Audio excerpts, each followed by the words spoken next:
Okay, good afternoon po sa lahat.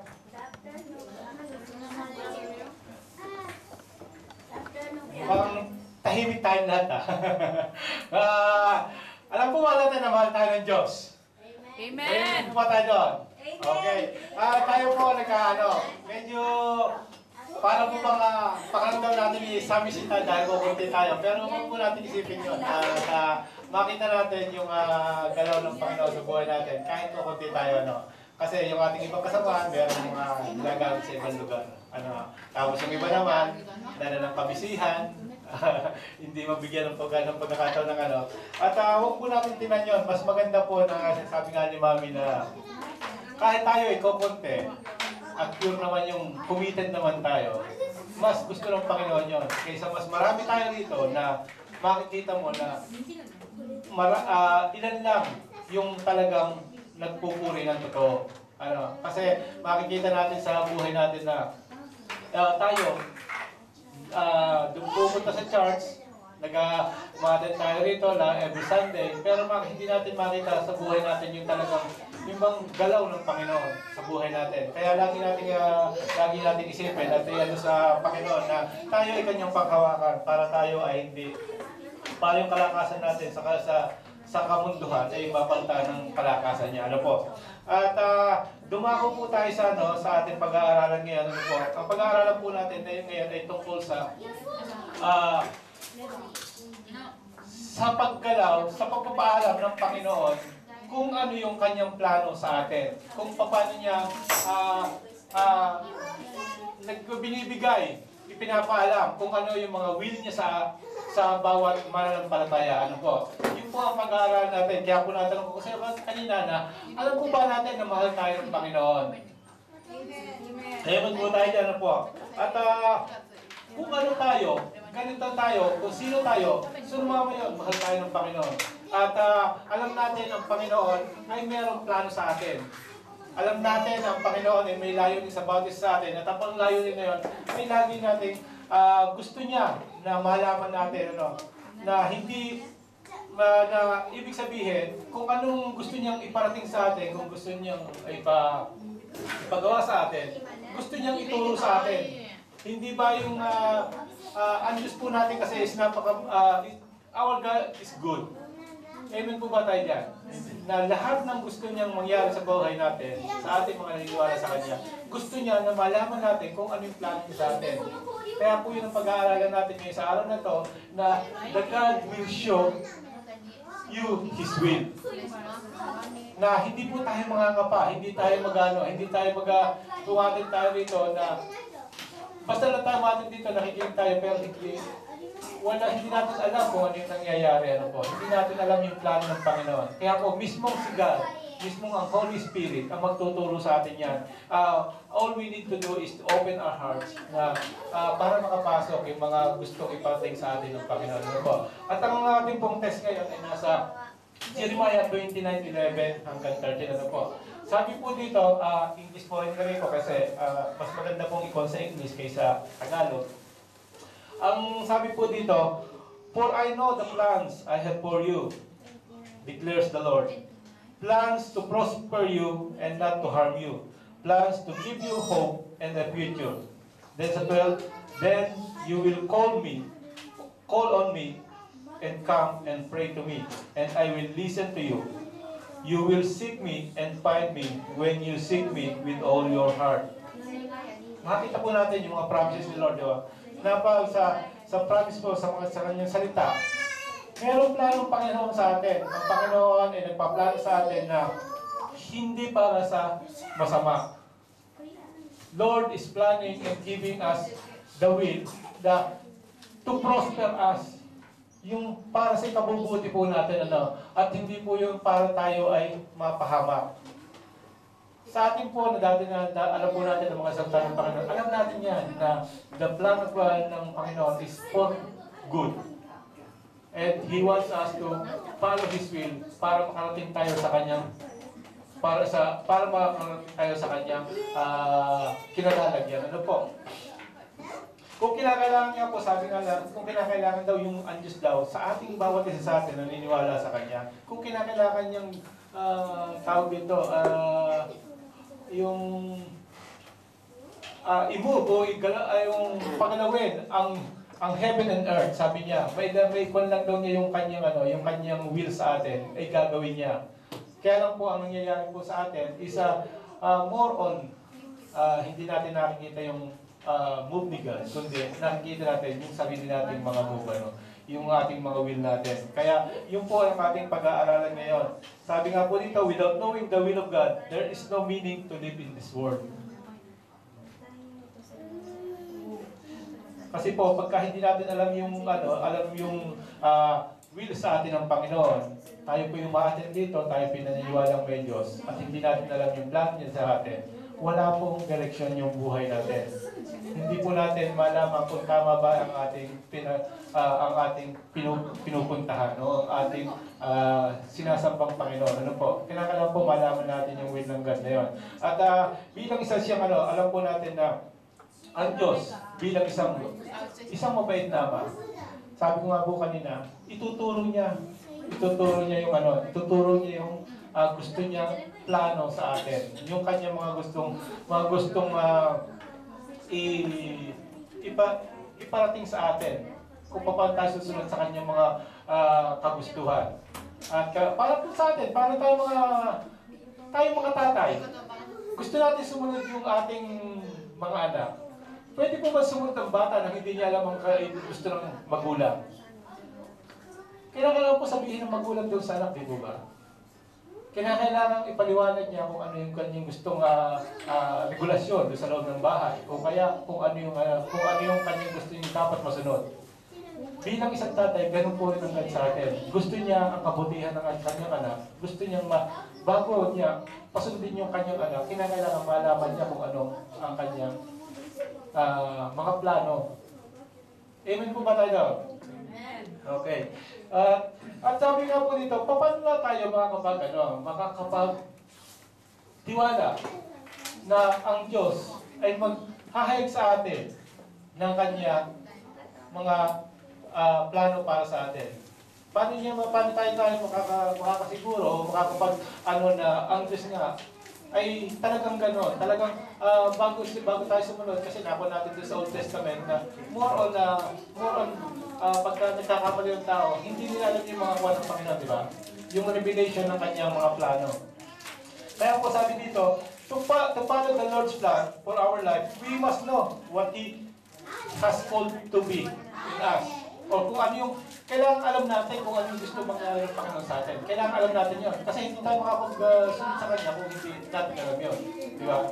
Kung ano yung pinapagawa niya.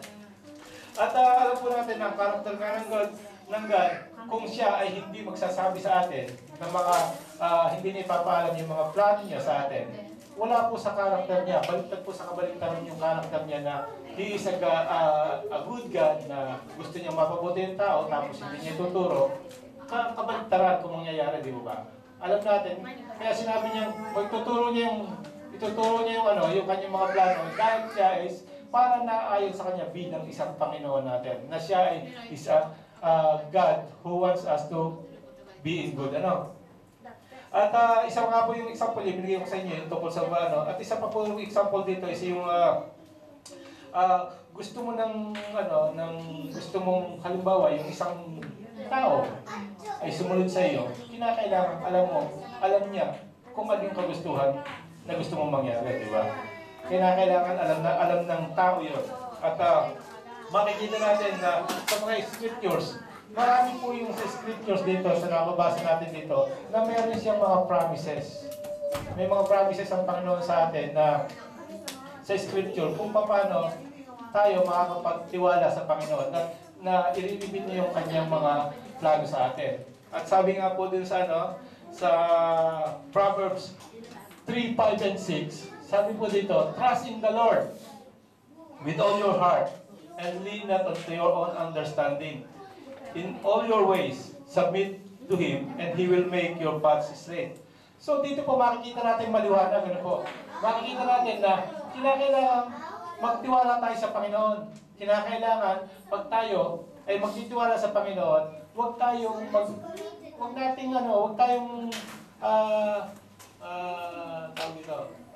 susunod sa ating mga kagustuhan, ano, na kinakailangan ang lahat lang ng gustong ng Panginoon, yun lang ang ating sundin. Hindi yung kagustuhan natin. Sabi nga po dito, di ba? And lean not on your own understanding. Kinakailangan po lahat na ayon sa gusto ng Panginoon. At para pag sinabit mo yung sinabit mo yung iyong ang iyong buhay sa kanya, mapapabuti ang buhay natin. Amen po ba, brother? Amen. Okay. So, makita po rin natin na sa panahon ni Apostle, ni Paul, nung panahon ng that meron po siyang quote doon sa kanyang quote na Tigamis, doon sa kanya sa mga taga Colossian, na sabi niya, the God is possible talaga.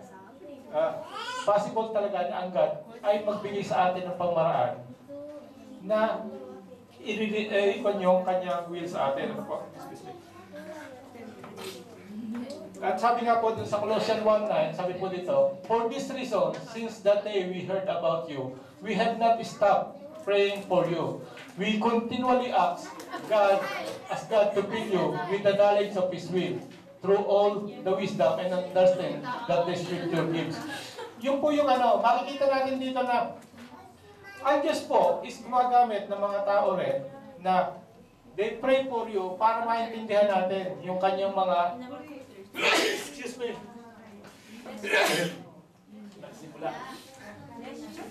Na makikita po natin na yung knowledge po ng kanyang mga plano sa atin, may kapon na bibigay sa ating mga wisdom, yung understanding sa mga words niya through Holy Spirit. That kahit sabi po Paul, pinrood niya na pwedeng i-reveal sa atin ng Panginoon yung kanyang mga plano, ano po. At yun po ang katunayan na kinakailangan kung bakit tayo ay mayroong pagtitiwala sa Panginoon. Dapat tayo mayroon tayong basihan na dapat tayo ay magtiwala sa Panginoon. Dahil tapat ang Diyos sa atin para ihayag yung ating yung landas ng buhay natin, ano po. Para po, isa pa pong sabi po dun sa quote sa Psalms 16:11 po, sabi po dito sa English po, you make known to me the path of your life. Pinapaalam sa atin ng Panginoon yung ating landas ng buhay natin, ano? Pinapaalam niya.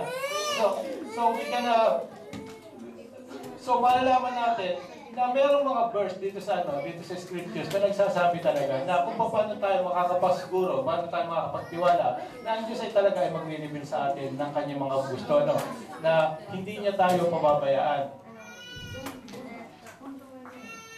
Sa Tagalog po, nakalagay din dito ng Tagalog para maintindihan natin maigi, ituturo mo ang landas na buhay, ang hahantungan. Sa piling mo ay madarama ang lubos na kagalakan. Ang tulong mo ay nagdudulot ng ligayang walang hanggan. Mali man yung tula, no?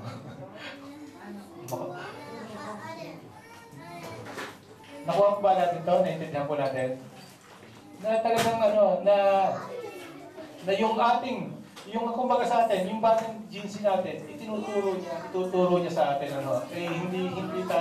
hindi tayo magsosolo para malaman yung ating mga landas ng buhay natin, Nakuha ba natin? So we could, sa magitan nito makakapag-trust tayo sa magitan ng wisdom na ibigay sa atin, sa pinamagitan ng understanding na ibigay sa atin ng Holy Spirit, po. At para po natin, para po natin ma-sure na ang itong mga ito ay ibigay sa atin ng Panginoon, kailangan ma-discover natin. Kailangan ma-discover natin yung mga bagay na pinaplano sa atin ng Panginoon. Yung gusto sa atin ng Panginoon. Kaya po dito alam natin na may plano sa atin ng Panginoon. Alam po natin na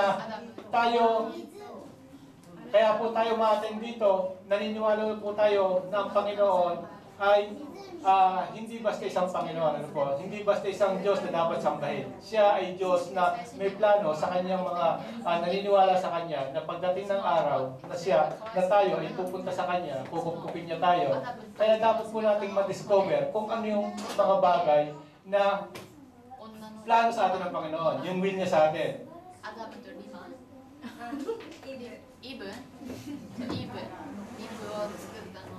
Nakukuha po niyo yung nakukuha po niyo yung aral.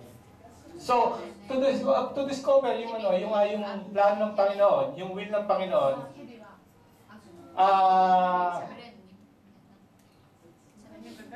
saan po ba tayo dapat magsimula para tayo ma-discover natin yung Panginoon? Halimbawa po sa isang estudyante, gusto mong mag-aral, gusto mong malaman yung history ng isang bagay. Halimbawa, halimbawa yung Bible, gusto mong mag-aral, di ba? Gusto mong malaman yung about kami-sama. Ang mga estudyante pupunta ng library, di ba? Pupunta sila ng library. At para malaman nila yung salita ng Panginoon, ano po ba yung mga bagay dapat niyang hiramin dun sa library na yun? Libro, di ba? And hindi basta libro. About God dapat, di ba? Kasi kung mag-aaral ka ng about God, kinakailangan about God yung pag-aaral mo. Kung mag-aaral ka ng about science yung pag-aaral mo. Dahil para natin ma-discover yung walang Panginoon, kinakailangan yung ating una na malaman ay pag-aralan is about doon sa nagbibigay ng plano sa atin. Di ba ba? Halimbawa, ang ganda may plano sa atin, kailangan yung plano niya ang pag-aralan natin, di ba ba? And to learn the plan of God and the will of God, kailangan po ako na nating pag-aralan is the Bible. Ako na po ay Bible. Diyan po tayo para ma-discover niya, kasi po, dito sa Bible, makikita natin na lahat dito, nabasa natin na dito, kung nakabasa na, o yung hindi pa, basahin po natin, na ang plano po ng Panginoon ay nandito sa nakasulat lahat sa Bible. Dito natin ma-discover kung ano yung mga will niya sa atin. Kasi sabi nga doon sa mga nagaya namin, nagtuturo, sa mga pastor, na andito yung ating knowledge. Ito yung will ko, ito yung knowledge ko, ito yung understanding ko, ito yung faith ko, pananampalataya ko sa Panginoon. Kaya dito natin makikita yung una na at ma-discover yung will sa atin ng Panginoon. Ano po? At ang nakalagay dito po sa Scriptures, almost nandito na po lahat ang will ng Panginoon sa atin. Almost nandito na po yung mga nakasulat dito. What all we need to do is to read and to understand. Ano po? At pangalawa po, bago natin, kung alam na natin yung kanyang will, alam na natin na nandito sa libro, nasa Bible, nabasa na po natin, at ano po dapat natin gawin to discover yung kanyang gusto sa atin. All we need to do is to ask Him, di ba? Itanong natin sa Kanya. Itanong natin sa Panginoon kung, Lord, ano ba yung plano mo sa amin? Bagamat nabasa natin, kinakailangan magkaroon tayo ng direct communication through the man or through sa Panginoon para magkaroon tayo ng verification. Kinakailangan natin itanong sa Kanya, Lord, ano bang plano mo sa akin? At the same time, kinakailangan nating makinig. Amen po ba tayo doon? Pag alam natin yung plano ng Panginoon sa Biblia at sa Scriptures, nabasa natin, kinakailangan may verification tayo. Meron tayong katunayan na ang nakasulat dito totoo. Na siguro sa atin naramdaman natin yung pagka tayo nagpe-pray, nagsasagot yung Panginoon, di ba? Kaya kinakailangan itanong natin sa Kanya, we need to pray.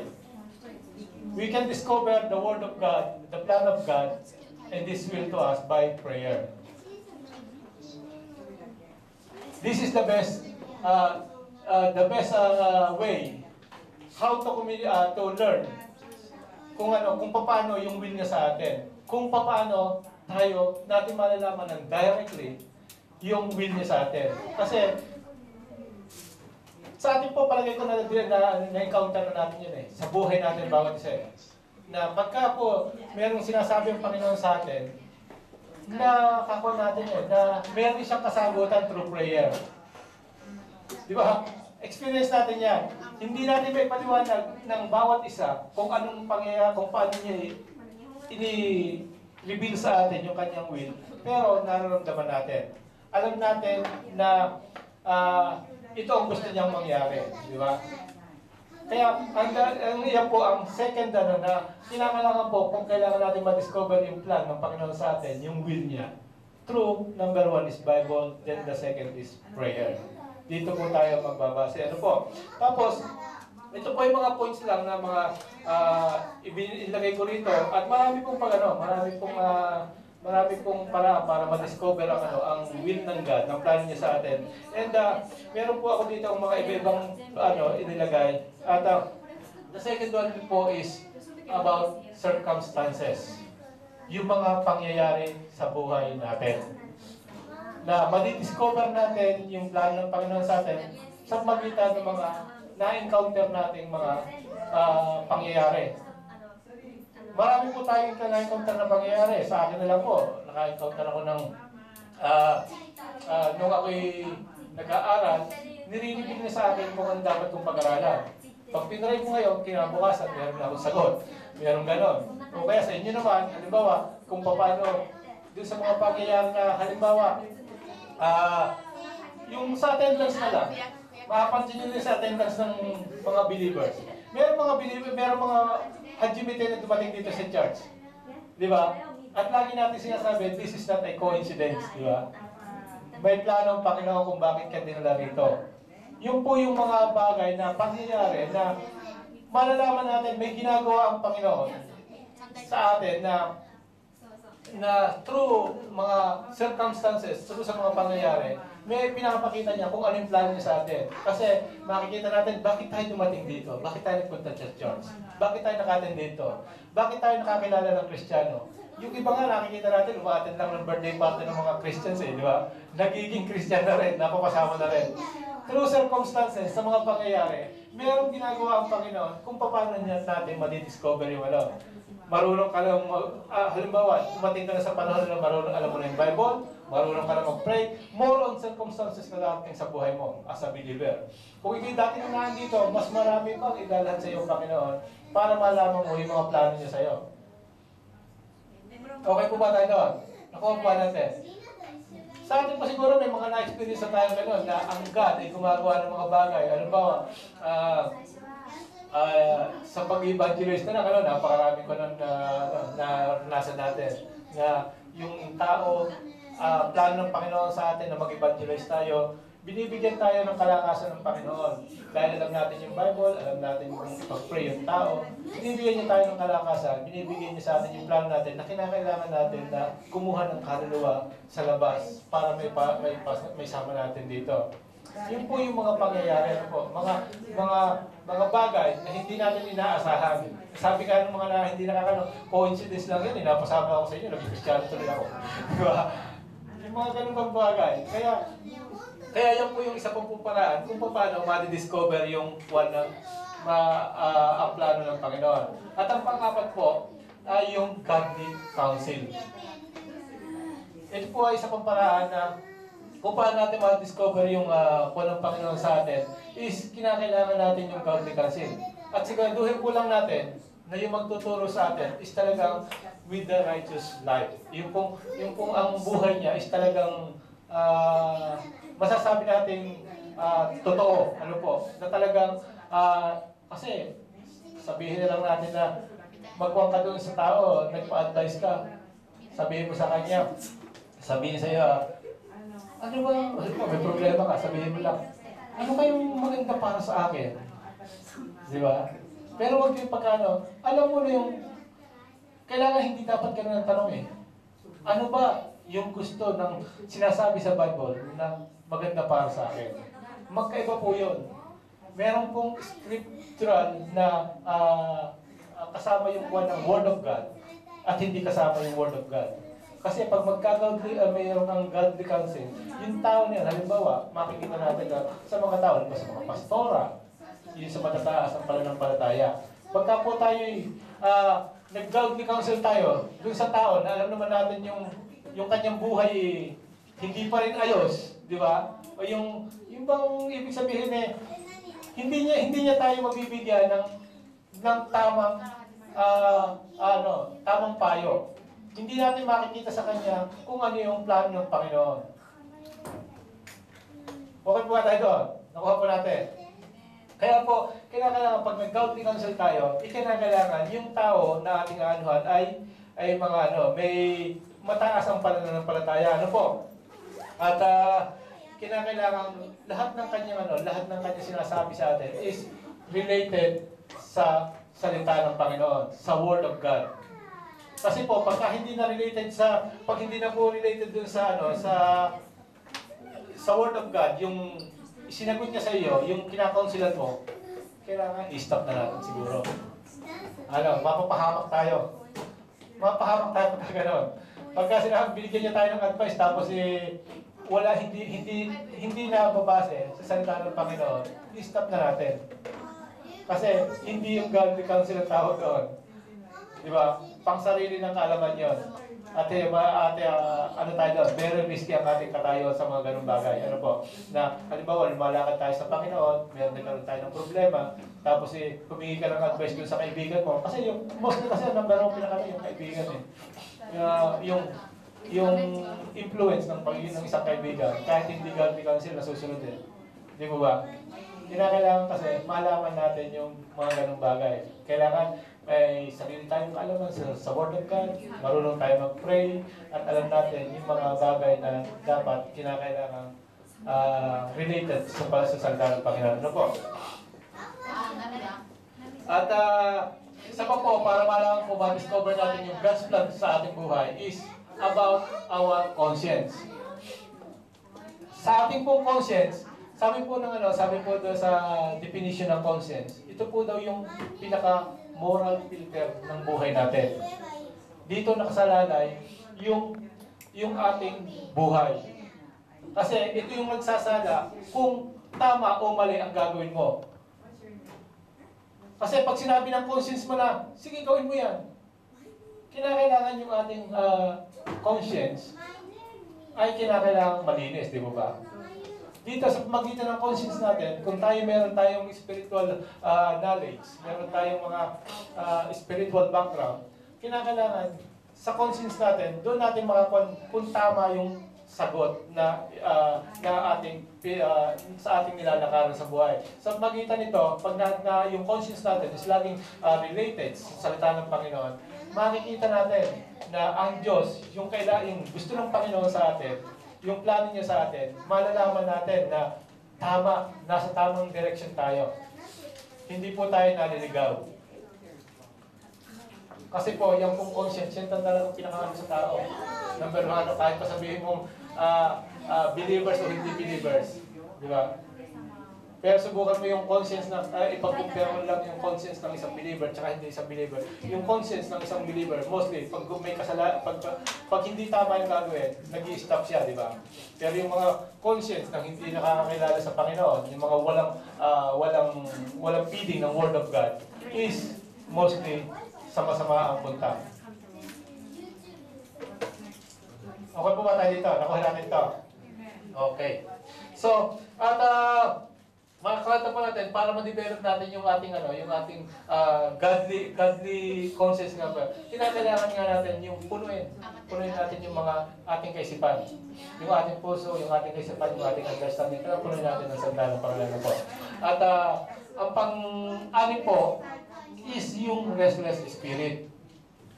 Para ma-discover po natin yung plano ng Panginoon, kinakailangan natin na yung ating espiritu is payapa. Ano po? Ito po isang experience ko na pag ang aking espiritu ay payapa, hindi ba ako ira-ira? Hindi ako nag-iisip ng mga problema ko, hindi ako makikita mo yung will ng God makikita mo darating sa iyo. Ito ang patutukod ko sa sarili ko kahit pa ngayon, alam ko, siguro nakikita ko sa tungkol sa financial na problema, pero makikita mo, at still, yung rest ng spirit ko na doon. Gusto kong makuha yung plano ng Panginoon sa akin. Gusto kong ma-discover yun. Kaya, habang ako yung rest yung spirit ko, doon naman dumarating yung mga wisdom sa akin ng Panginoon. Hindi ako nag-iisip ng, parang hindi ko na kaya to. Parang ano, pagka ganun po ang kaisipan natin na hindi tayo rest yung spirit natin, makikita natin, hindi darating yung will ng God, yung plano ng Panginoon sa atin. Kaya pagka nakita na ramdaman po natin na yung spirit natin tahimik, may problema dyan, pero hindi natin iniintindi, binabalula lang natin yung problema, makikita natin yung plano ng Panginoon darating sa atin. Puro bibigyan ka ng wisdom kung paano dapat mong gawin. Diba? Kahit sa pag-aaral ng Biblia, nandun yung laging mga kasagutan. Kaya ito yung mga way ng mga na pamaraan ng Panginoon kung paano natin ma-discover yung kanyang mga plano sa atin. Ano po? At bali po, meron pa pong unusual manifestation na tinatawag. Yung pong unusual manifestation, ito po yung mga pangyayari na ibinibigay ng Panginoon na hindi, yung po bang tawag ito, hindi pang karaniwan, ano po? Kaya po na nangyari kay Moises. Alam niyo po natin yung kwento ni Moises, di ba? Na nung siya tinawag ng Panginoon para iligtas yung Israel, ang manifestation sa kanya ng Panginoon is a burning light. Di ba? Yung nagbabagang puno. Nakakita si Moises ng ganon. Siguro po sa atin, pagka nakakita tayo ng ganon, hindi natin alam gagawin natin. Ano po? Tatakbo na tayo. Kaya yung manifestation ng Panginoon sa bawat isa, na pagka meron pong unusual, na hindi pangkaraniwan, may nakikita ka ng kakaiba, huwag lang yung bahay, iba na yun. Kaya yung mga gano'n kay Moises, nagpakita yung puno, nagliliyab, tapos saka siya tinawag. Gustong iparating ng Panginoon yung kanyang plano sa Israel through Moises. Di ba? Isa pa po yung kay Paul. Kung naalala niyo po si Paul, nung sila yung mag-share ng words sa part of Asia. Nung siya natutulog si Paul, ipinakita ng Holy Spirit sa panaginip niya na yung tao na gusto na magpatulong sa Macedonia. Instead na si Paul at si Timothy ay magpunta ng Asia dahil yung kanilang gusto ng sarili nila na makapag-share doon sa Asia, binigyan sila manifestation ng Panginoon. Binigyan sila ng kakaibang na true vision. Nagpakita sa kanya yung tao sa taga-Macedonia na sabi niya, puntahin nyo kami, tulungan nyo kami, dito kayo ng Word of God, mag-share. Yung mga bagay na gano'n po, na para natin malaman yung ibang malaman natin yung ibang mga will of God na mga plano sa atin, marami siyang ginagamit na pangmaraan. Hindi lang through Bible, hindi lang through prayer, para natin malaman. Marami yan. Kahit dito sa ating pagsasama-sama rito, merong mga bagay na ginagawa ang Panginoon na kakaiba, di ba? Nung ako natakot ako nung ako'y nagsisimula pala na mag-aral. Naikento ko lang ito sa inyo nung ako'y 1 month ako na hindi pinatayo ng Panginoon. Kasi hindi ako nakatayo. Nasa bahay lang ako, para akong lumpo. Doon ako nagsimula na binibigyan ako ng Panginoon kung paano yung parang ipinapakita na sa akin, dapat sumunod ka sa akin. Parang gano'n ang tek. Na, kasi yung iba, mostly kasi nakikita natin tayo dito sa Diyos. Ang mga bahanan dito, mostly mga may karanasang hindi maganda eh. Di ba? Makikita natin, mostly mga 98% o 95% ng mga bahanan dito, yung mga may matinding karanasan, may pinaranas sa kanila na hindi nila makayanan, na ang tanging paraan lang ay ang tumawag sa Panginoon. Di ba? Mostly kasi ganyan, makita mo yung mga patutuo ng bawat isa, mostly ganun eh. Meron silang mga dinanas na paghihirap, may dinanas nila sa mga bagay na hindi nila kayang solve mag-isa. Kinakailangan nila ang tulong ng isa na yung kayang mag-solve doon sa problema niya. Diba? Natawa siya. Nakatingin sa akin, Sister Sarah. Sabi, galing nga din ako dati. Lahat po tayo, ganun tayo halmosan po. Pero kung mga nakakilala naman na talagang from the pagkabata, ang surroundings niya talaga is full of righteous man. O, diba? Na makikita mo na yun ang revelation sa kanila ng Panginoon na pinagdire-diretso lang. Mas maganda yung gano'n, no? Hindi nakaranas ng ano. At alam niya, yung kanyang panimpantawa is pure. Kahit hindi siya bigyan ng pagsubok, nandun yung yung kanyang pagsunod, Hindi gaya ko, gaya ng iba, na kailangan pang magkasakit, meron pang namatayan, meron pang bago sumunod, di ba? Bago pa maniwala. Kaya medyo parang masakit Masakit yung mga manifestation na gano'n, di ba? Yung mga hindi pangkaraniwang pangyayari bago ka pa makapaniwala sa Panginoon. Na saka mo lang siya makakilala pagka, namatay yung isang pamilya mo, o kaya ikaw mismo, nagkaroon ka ng matinding sakit na wala ng kagalingan. Di ba? Yung mga ganun bagay, medyo mahirap pa yun Na hindi na kaya, sabi nga natin, sa bagay, sabi ng Panginoon, sabi niya, pumunta siya rito sa lupa, hindi para doon sa mabubuting tao. Di ba? Pumunta siya rito para doon sa mga nawawala, sabi niya. Di ba? At yung po yung bale 2, 4, 6, 7 na paraan kung paano natin ma-discover yung plano ng Panginoon. Ano po? Na sa plano niya, meron siyang mga pamamaraan kung paano niya ipapakita yung kanyang plano sa atin. Hindi po siya basta tahimik lang na tayo ay manghuhula sa kung ano yung plano niya sa atin. Ano po? Na kung ang ating Panginoon ay nagtuturo sa atin ng kanyang mga plano sa ating buhay, meron din namang mga bagay na pumipigil. Pagkata, di ba? Sa lahat ng bagay ganun Pag mayroong mabuti, may masama, di ba? Laging mayroong katapat. Di ba? Pag may mabuting mangyayari, kailangan mayroong masamang mangyayari. Pare, ang reason doon is to verify na talagang totoo yung pangyayari ngayon. Na pag merong mga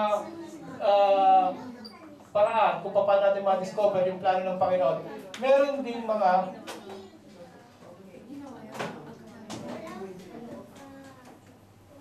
hindrance sa ating para ma-discover natin yung plano ng Panginoon. Merong mga pumipigil.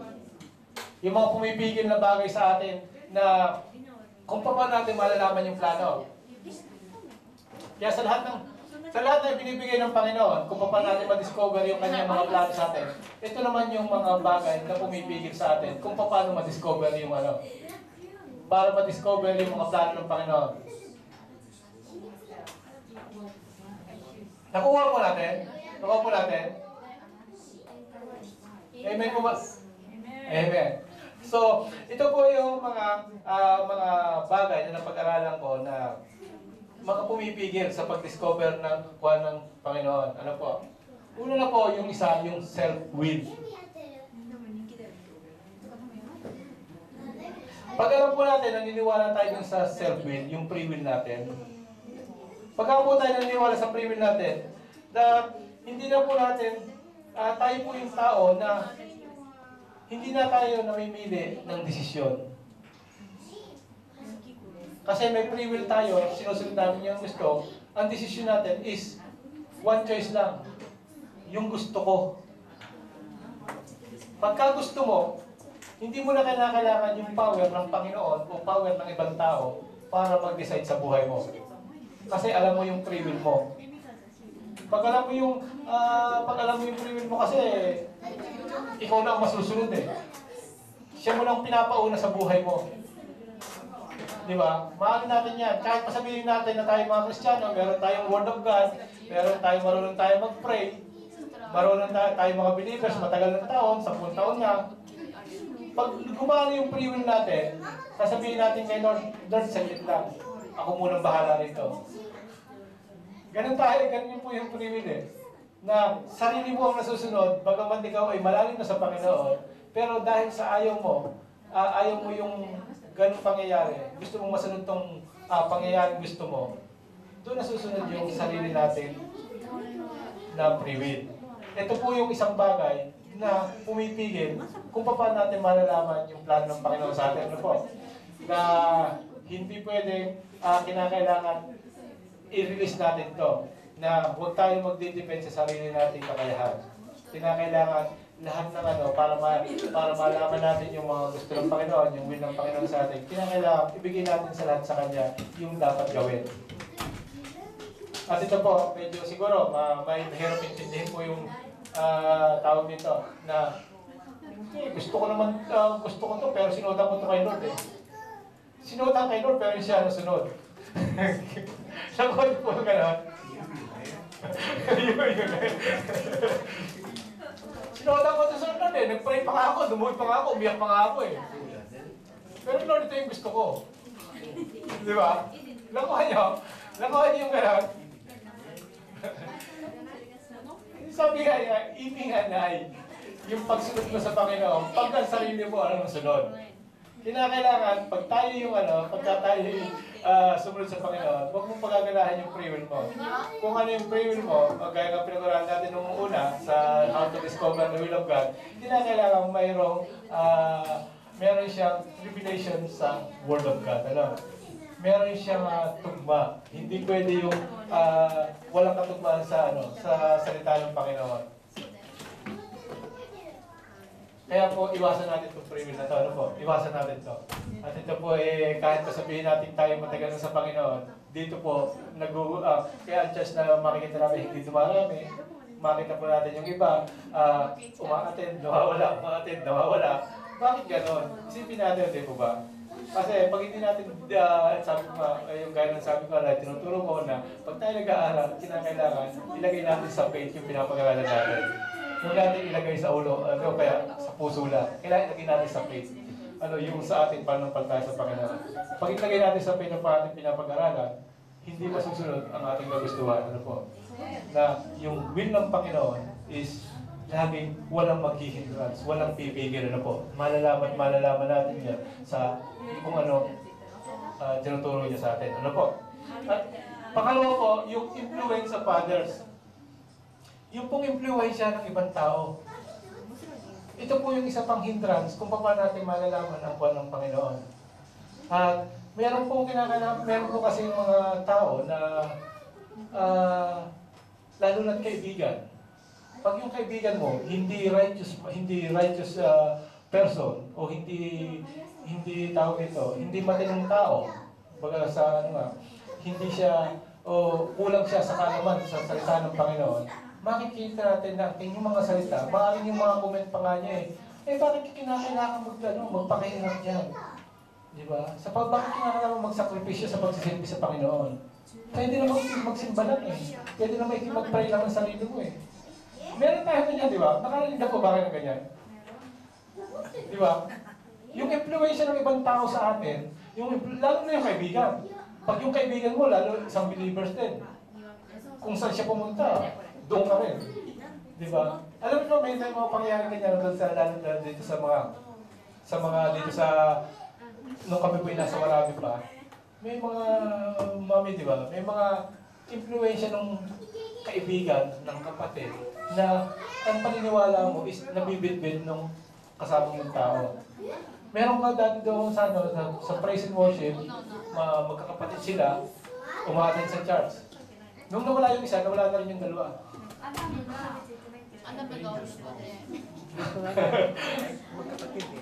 Di ba? Yung influence ng ibang tao, yun yung nagiging dahilan kung bakit din natin ma-discover yung plano ng Panginoon sa atin. Di ba? Kaya doon po tayo mag-iingat.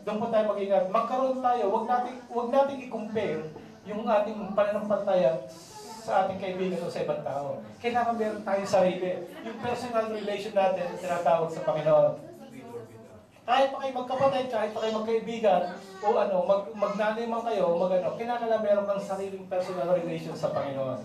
Yung intimacy mo sa Panginoon, kinakailangan, huwag mong i-compare sa intimacy ng nanay mo o ng kapatid mo. Nakuha po natin?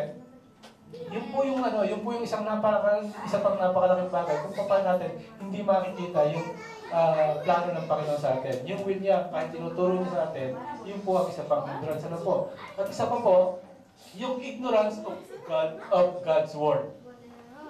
Yung kakulangan po natin sa salita ng Panginoon. Pag hindi po natin alam ang salita ng Panginoon, hindi magre-reveal sa atin yung kanyang plano. Hindi magre-reveal yung will niya sa atin. Kung anong gusto niya mangyari sa atin, hindi natin maunawaan. Kailangan po pagka gusto natin na yung will ng God ay malaman natin habang itinuturo ng Panginoon para po pumasok sa ating isip at puso, kinakailangan po meron tayo, alam natin yung mga promises niya. Alam natin kung ano yung mga plano niya sa atin. Gaya po talaga natin kanina, lahat po mostly nasa Bible yung mga will and promises niya. Pag alam po natin yung Word of God, yun po yung para malaman natin kung ano yung mga gusto ng Panginoon. Mag-discover natin, di po ba? At yung pong kakulangan na sa kaalaman sa salita, yun po yung nagiging hindrance, yung mga pumipigil kung paano natin malalaman yung plano ng Panginoon sa atin. Kaya po magsikap po tayo malaman yung salita ng Panginoon at sabihin natin, medyo mahirap nga, nandito po kami para mag-ano ng salita ng Panginoon kung sakaling hindi natin maintindihan na magagamit natin ng mga mas maano sa atin, mas mga nakakaunawa sa atin sa salita ng Panginoon. Kung sakaling i-memo lang po ninyo. Ilagay po lang nyo sa ito, Pastora, hindi ko pa ito maintindihan. Ano po ba ibig sabihin nito? Kaya yung pong kinakailangan po, yung ignorance natin sa word, kinakailangan po mapalitan natin ng ating kaalaman. Ano po? Magbasa po tayo ng Biblia. Kaya po yun, para hindi po maging dahilan yun, maging hindrance yun, para ma-discover natin yung will ng God. Ano po? At isa pa po, yung doubt. Yung pag-aalinlangan. Nag-aalinlangan ka sa kakayahan ng Panginoon. Nag-aalinlangan ka dun sa promises niya. Parang hindi totoo ito, Lord eh. Parang nagsisikap na nga ako, pero nandiyan pa rin yung nandiyan pa rin yung pagsubok sa akin. Di ba? Naniniwala naman ako, Lord eh. Naniniwala naman ako, Lord eh. Kaya lang, bakit ganito nangyayari sa akin? Di ba? Yun ang mga salita ng mga common believers, di ba? Lord, naniniwala naman ako, bakit naghihirap pa rin ako? Di ba? Yung mga ganong mga sitwasyon, ano ba? Na kailangan, yung doubt natin sa Panginoon is, kailangan i-ignore natin yun.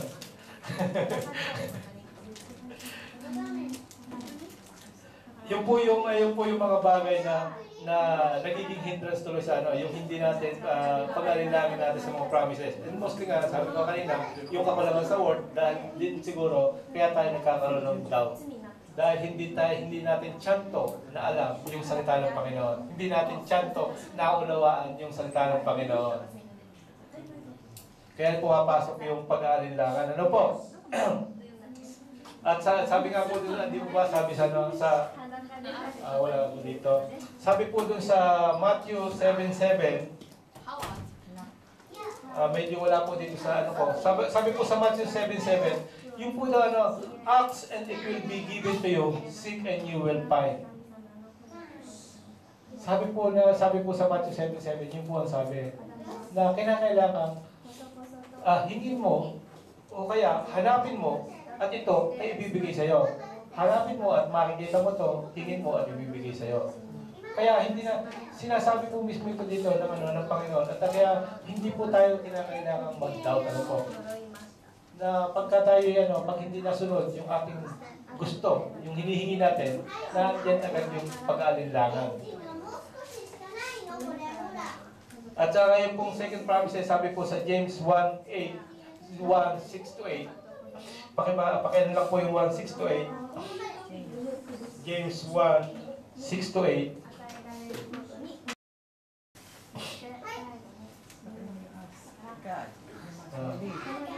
But let him act in faith, with no doubting. For the one who doubts is like a wave of the sea that is driven and tossed by the winds. Tapos sabi pa, For that must not suppose that he will receive anything from the Lord. He is double-minded man, unstable in all his ways. Na kinakailangan po daw kung tayo hihingi sa kung tayo hihingi sa Kanya o maniniwala sa Kanya, huwag tayo daw magdadalawang isip. Para daw po tayo gaya ng isang alon na binabaybay lang sa dagat. Na yung ating ating kaisipan ay double-minded, hindi unstable o hindi tayo nakakasiguro sa bagay na ating hinihingi o sa mga bagay na ating mga pinagkakawal sa Panginoon, pinag-pray po. And another one is the unworthiness. Ito po yung bagay na makikita natin dun sa mga kapatiran natin na sinasabi nila na hindi ko naman kaya yan eh. Mahina pa kasi pananampalataya ko. Kaya yung makikita mo yung iba, they are using their co-followers na pag-pray mo naman ako o kaya kasi kailangan yung parang natin madisco ay yung ating kaisipan na para tayong sabi natin wala tayong kakayahan. Yun po yung isa pang kung paano natin napipigil yung mga revelation ng Panginoon sa kanyang plano sa atin. Ano po? Sabi po dito, don't believe the lie that you are undeserving of the Lord's guidance or grace. Huwag po daw tayong maniwala doon sa mga ganung bagay na tayo is na tayo ay walang halaga sa Panginoon. Huwag natin isipin yon. Lahat po tayo ay mahalaga sa Panginoon. Kasi po, bagamat kahit masabihin niyang bagong believers o kaya pastor, iisa lang po ang tingin ng Panginoon dyan eh. Iisa lang po ang tingin ng Panginoon dyan. Na kung ano, meron yung halimbawa, pastor, kung ano yung pagtingin ng Panginoon sa kanya, ganun din ang pagtingin doon sa isang tao na the same lang po yung level ng basta maniniwala ka sa kanya. Hindi naman po pastor na sila maniniwala. Ikaw kahit hindi ka pastor, naniniwala ka nandun din yung same level lang kayo sa paningin ng Panginoon. Ano po? Hindi sabihin mo sa ay pastor yan eh. Mas pinaniniwalaan ni Lord yan eh. Ay, pastor yan eh. Diyan mas malakas ang niya. Hindi po gano'n. Kaya po dapat po natin nalaman, yung level po natin sa Panginoon is iisa lang. Ano po? Na pagka tayo humingi sa Kanya, nag-pray sa Kanya, is doon natin malilibig yung Kanyang mga plano sa atin. Kasi po, yung pong pagiging binababa mo yung sarili, yun ang nagiging hindrance para hindi natin malaman yung plano niya. Okay po ba tayo doon? Amen po ba tayo doon? At isa po, yung pagiging busy. Ito po yung isang number one problema dito sa medyo dito sa Dachiko. Ito po yung isang number one kahit naman po siguro kahit sa church. Yung pagiging busy ng isang tao, yun po yung isang dahilan kung bakit na hindi natin makuha yung gusto ng Panginoon sa atin. And ito, ituro ko na po ito ng last preaching ko pa, na yung meaning po ng busy, may meaning yung busy. B-U-S-Y. Na binibigyan mo yung kapanahunan, yung pagiging busy mo, kaysa pag-attend mo sa Panginoon, sa kalaman sa Panginoon, sa pag-aaral sa salita, o kaya sa natin, yung ibig sabihin po niyan is yung be under Satan yoke. Be under Satan yoke. Ibig sabihin, nagpapailalim ka kay Satanas.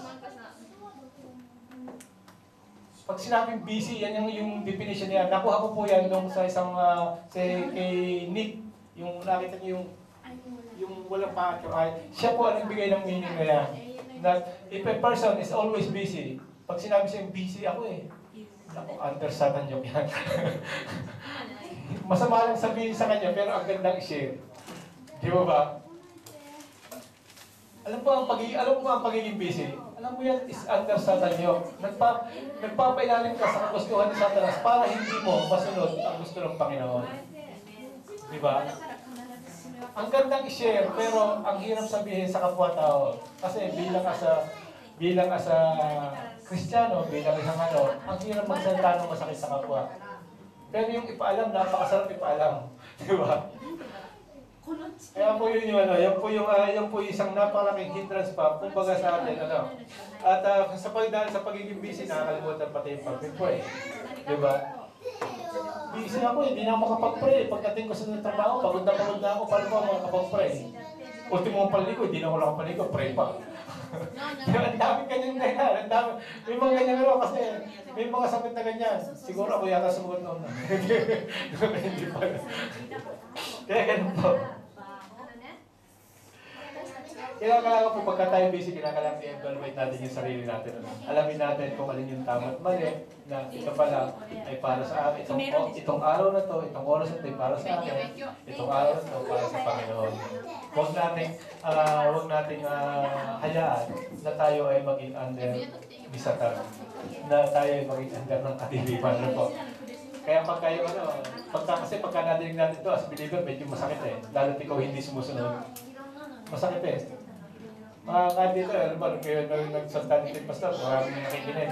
Yung iba, makikita mo, sige, hindi. Pag sinabi mo ito, sigurado masakit eh.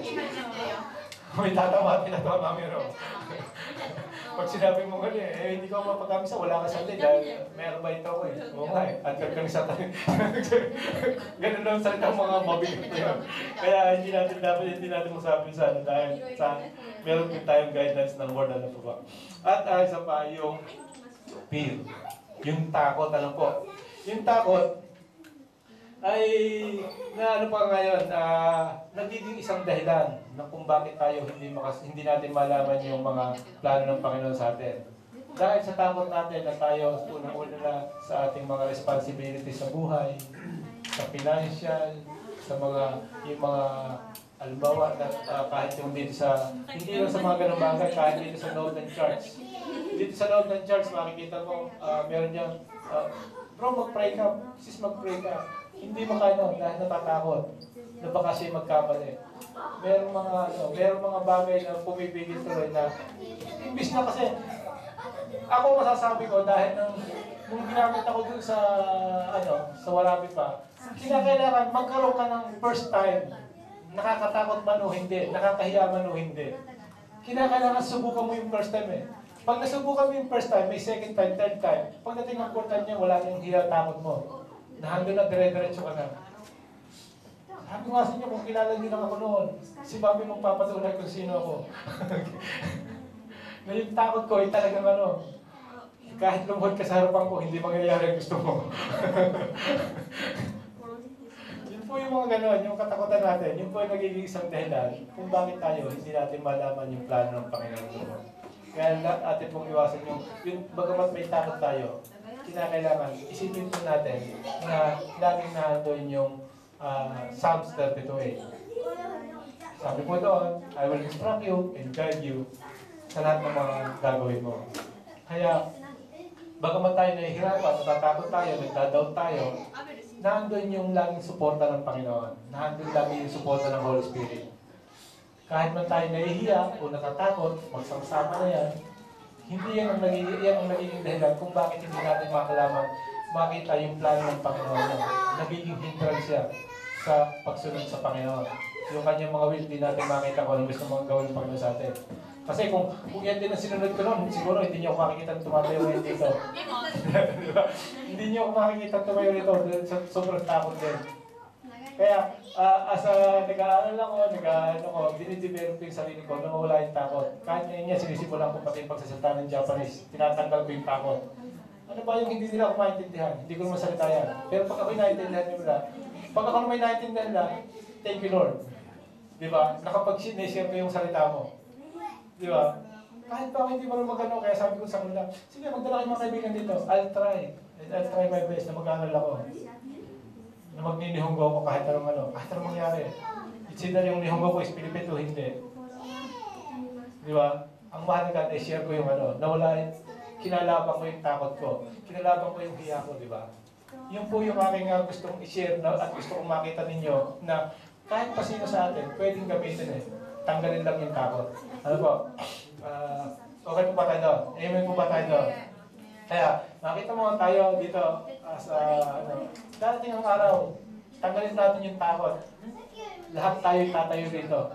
At gaya ng ginagawa ng JCOB nga na planting charts, kailangan nila ang manggagawa. Kailangan namin ang manggagawa. Kaya po yun. At isa po, yung known sin. Alam na kasalanan na pero ginagawa pa rin. Alam na po natin to, di po ba? Kahit hindi ko palawanin to, alam natin kasalanan, ginagawa pa rin natin eh. Di ba? Aray na yan. Aray na. Sabi ni Mami, aray na. Nandiyan na, alam mo na kasalanan yun. Alam mo lang hindi maganda. Alam mo lang hindi mabuti yun. Pero bakit ginagawa pa? Isa po itong part ng kung paano natin, hindi makita natin yung tamang paglakad sa Panginoon. Hindi natin masama-sama pa na yung plano ng Panginoon, nasabi ng Panginoon, o sige, gagamitin kita. Hindi mo malalaman yun, hindi mo marating ng pulit sa kaisipan mo, dahil meron kang kasalanan na alam mo na, pero sinusunod mo pa rin. Alam mo ba, yun po yung mga dahilan, kaya yung plano ng Panginoon is hindi natin masunod. Hindi natin maintindihan. Alam na natin kasalanan, ginagawa mo pa, hindi nga makagawa din sa Panginoon. Diba? Hindi na tayo makasunod talaga niyan. Dahil sumunod man tayo, kasi nung una talaga, nung ako nagsimula, meron akong mga pinapatayo ko sa wala ni Mami, o kaya tumatayo ko dito, nagpipray ako. Pero alam ko yung meron akong mga kasalanan parang ginagawa na hindi ko pa natatanggap sa sarili ko. Medyo merong tawag dito, may conviction sa conscience ko eh. May conviction sa akin na, bakit ito matayo dyan eh? Alam mong ganun. Parang gano'n ang dating. Kaya nung alam yung ginawa ko, sa buhay nung ginawa ko, yung aking sa ang ginawa ko, pinag-pray ko ng pinag-pray yun. Halimbawa itong sa isang bagay, Lord, mahina ako sa bagay na to. May kasalanan, hindi ako patuloy ng paglilingkod sa iyo dahil sa ginagawa kong ito. Lord, tanggalin mo po ito. Lord, sinasabi ko sa iyo, tinatas ko sa iyo, sa pangalan ni Jesus na ako ay tanggalin mo ito para ako makasunod sa iyo ng totoo. Kasi once na ikaw ay merong kinikimkim na kasalanan, hindi ka makakasunod sa Panginoon eh. Hindi mo makikita yung gusto mangyari ng Panginoon eh. Amen po ba tayo? Amen po ba tayo? Napagka tayo ay sa ganon, hindi tayo makapapatuloy sa Panginoon. Hindi natin makikita yung mga plano niya. Hindi natin malalaman yung mga gusto niya mangyari sa atin. At susunod po ay how can we know for sure that we have heard Him correctly? Paano tayo nakakasiguro na yung ating mga narinig na plano niya ay totoo? Tama ba yung ating mga nadinig? Na halimbawa, binigyan tayo ng revelation ng Panginoon na ito ang gawin mo. Tumayo ka sa tiyan, tumayo ka dito sa harapan, na huwag kang matakot, huwag kang mag-pray. Paano natin masasabi na totoo ba? Totoo ba ito na gusto ako ng Panginoon na ganito mangyari? Totoo ba na gusto akong gamitin ng Panginoon? Di ba? Totoo ba itong plano sa akin ng Panginoon? Paano natin malalaman kung talagang totoo yun? How can we be sure? At kailangan po, meron po tayong tanongin natin ang sarili natin. Kasi sa pagtatanong sa sarili, malalaman natin kung totoo o hindi yung sagot sa atin ng Panginoon. Una po, it is consistent with the Word of God. Lagi po natin sinasabi yan, na pagka tayo ay merong ipinapagawa sa atin ng Panginoon, ito ba ay naayon doon sa salita ng Panginoon? Nakuha po natin na ang isang bagay, pag sinabi sa'yo ng Panginoon na, sige, gawin mo to. Pero, walang katapat na salita. Nakuha po natin, ibig ko sabihin, na ako po, ito puro patotoo ko mangyari, kasi nangyari po sa akin to eh, na nung ako'y nag-aaral, actually, tamad ako mag-aaral ng Word. At meron akong ibinigay sa akin ni Mami, itong trabaho dito sa Obedima. Is, may doubt ako na hindi ko kaya sumunod. Kaya ang ginagawa ko, ang nangyari sa akin, on that night, nagpipray ako. Sabi ko, Lord, anong gagawin ko dito? Hindi ko to kaya.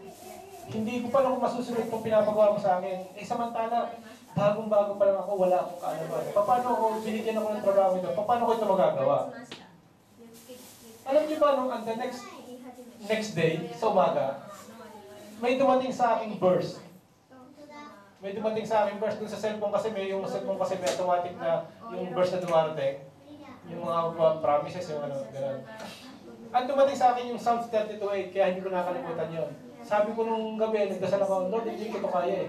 Hindi ko ito kayang mag-lead dito, hindi ko kayang tumayo. Dahil kulang ang kalaman ko.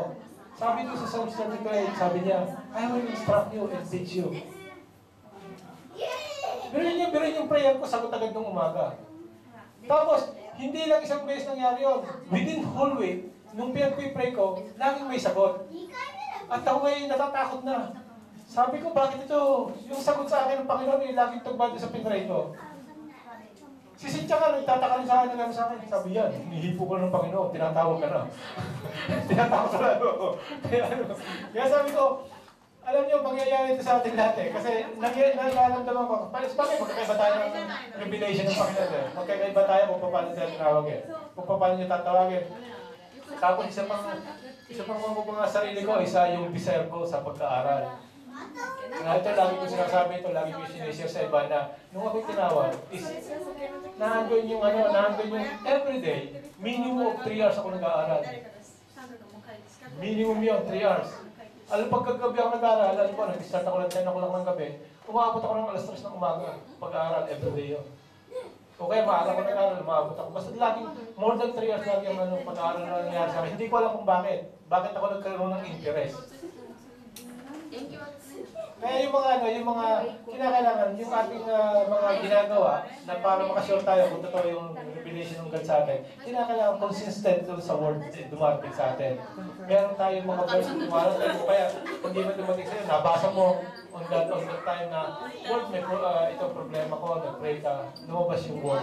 O kaya, alam mo, matay ka ng Sunday, lumabas yung word. Makikita mo yung makikita mo yung mga kahit nga pa yung makita natin dito sa Bible, di ba? Makita natin yung mga panahon ng una na may mga sinasabi doon, sige, pag talaga totoo yung sinasabi mo, gawin mong pasatong hinihigang mo. O itong di ba? Nabasa niyo yun? Tapos kung hindi naman, sige Lord, itong lugar na ito lang magiging basa, tapos akong paligid tuyo. Di ba? Yung mga ganun bang may kailangan, may katugmang salita ng Panginoon. Yung po itanong natin sa sarili natin. Confirmation.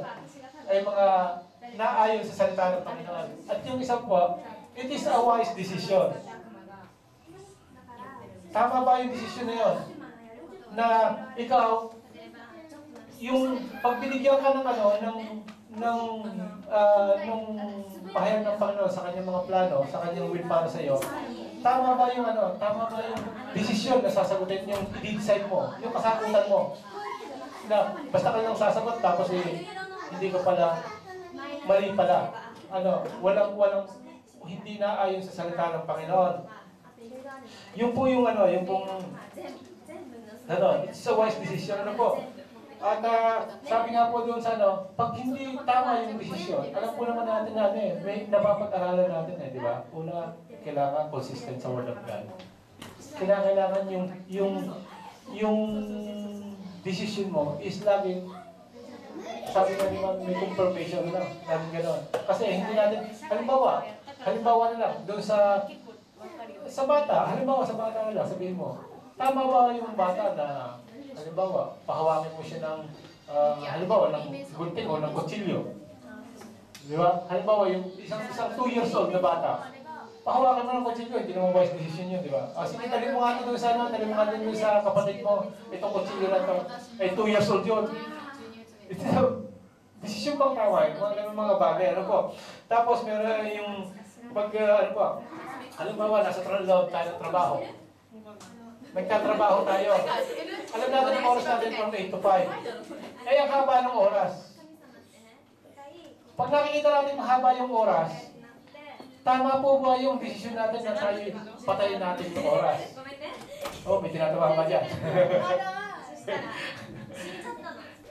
Na, ang natin po kailangan, decision natin ay lagi, ay isipin po natin kung tama o mali. Tapos, can I honestly ask the Lord to help me achieve this? Matatanong ba natin sa Panginoon to? Yes! Matatanong natin to sa Panginoon na kung ang ating kung tayo sure o hindi. Through prayer, makakuha natin na makakapagtanong tayo sa Panginoon. Then, do I have genuine peace about this? Yung tinasabi nga na meron tayong kapayapaan sa puso natin pag tayo nagdesisyon. Yung sagot, halimbawa, merong sagot ang Panginoon sa atin, meron ka bang kapayapaan sa sarili mo? Kasi pagka wala tayong kapayapaan sa sarili mo, hindi tayo, hindi natin tugma doon sa kuha ng Panginoon. Ano ba? And, do this decision, fit who I am as a follower of Jesus. Kung ikaw ay isang believer, malalaman mo kung tama ba yung desisyon na yun, para ba sa isang mananampalataya. Baka naman yung desisyon na yun kahit doon sa hindi naniniwala di ba, makakasama. Tama ba na ikaw bilang isang Kristiyano, nakikita ba sa iyo yung pagiging isang Kristiyano? Na lagi nating sinasabi sa atin ng mga evangelist natin. Kasi kinakailangan yung mga bagay na ginagawa natin is doon nagre-reflect kung sino tayo sa Diyos. Okay po, nakuha natin? And the last one is this decision honor God?